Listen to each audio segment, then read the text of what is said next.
Second Chronicles 7. Got some students today. Dedication of the temple. Where are you going?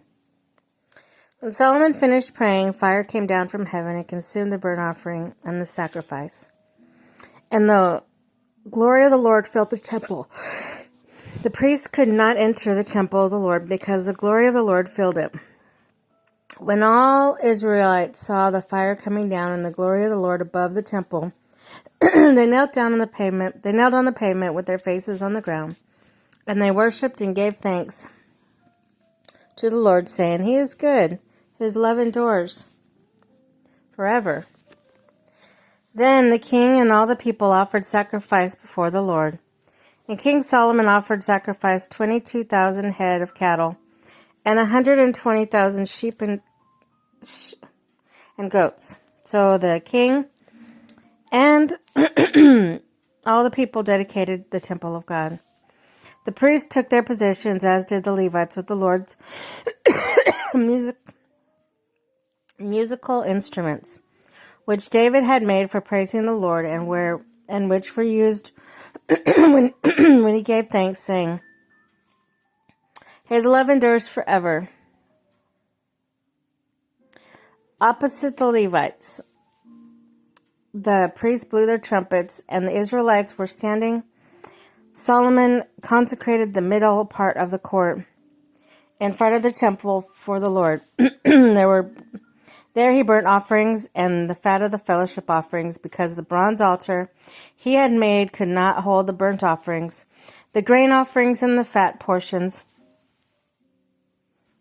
So Solomon observed the festival at the time for 7 days, and all Israel with him, a vast assembly.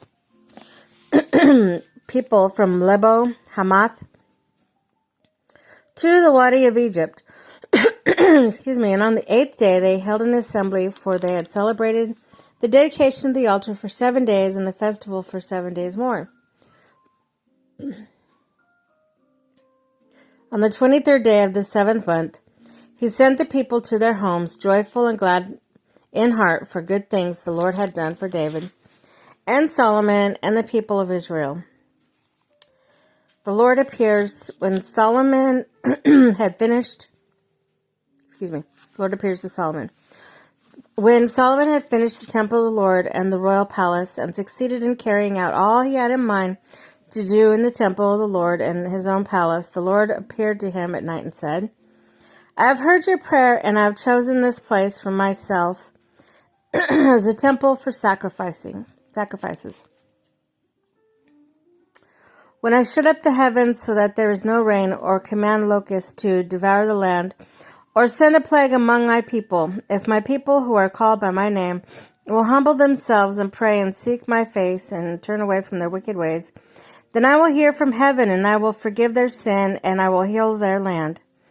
Now my eyes will be open and my ears attentive to the prayers offered in this place. I have chosen and consecrated this temple so that my name may be there forever. My eyes, my heart will always be there. As for you, if you walk before me faithfully, as David your father did, and do all I command, and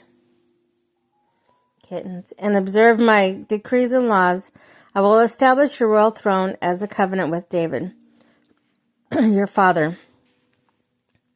When I said, you shall never fail to have a successor to rule over Israel, but you turn away and forsake the decrees and commands I have given you, and go off to serve other gods and worship them, then I will uproot Israel from my land, which I have given them, and will reject this temple I have consecrated for my name. I will make it a byword and an object of ridicule among all the people.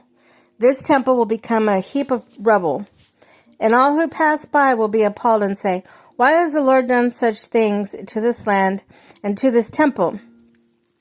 People will answer, because they have forsaken the Lord and the God of their ancestors who brought them out of Egypt, and have embraced other gods, worshipping and serving them. That is why he brought all this disaster on them.